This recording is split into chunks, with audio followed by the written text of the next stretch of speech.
pas si bête avec Vet24, centre hospitalier vétérinaire à Marcq-en-Barœul.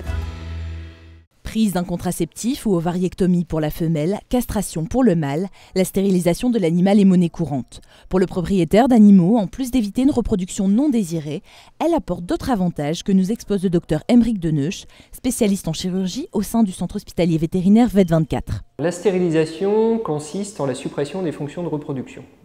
Elle peut être soit chimique et fait appel dans ce cas-là à des médicaments, soit chirurgicale et fait appel à une intervention qui a pour but de pratiquer l'ablation des gonades, c'est-à-dire soit les testicules, soit les ovaires. La stérilisation chirurgicale est recommandée pour deux raisons. La première raison, c'est qu'elle assure la pérennité de l'acte, et la deuxième raison, c'est qu'elle évite certains effets indésirables majeurs de la stérilisation médicale. Un des inconvénients qui est souvent souligné consiste en la prise de poids.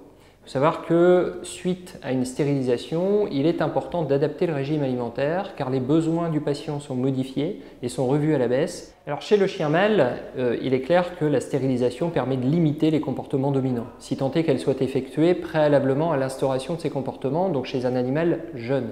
Chez la femelle, la stérilisation permet de prévenir nombre de maladies, maladies de l'appareil génital, donc maladie des ovaires, de l'utérus et aussi de l'appareil mammaire. La stérilisation idéale est la stérilisation la plus précoce possible, à partir du moment où on veut supprimer l'activité hormonale. Et il est clair que chez la femelle, la stérilisation avant les premières chaleurs permet de diminuer par 3 le risque de tumeur mammaire par exemple. On envisage la stérilisation chez le chien comme chez le chat à partir de l'âge de 4 à 5 mois.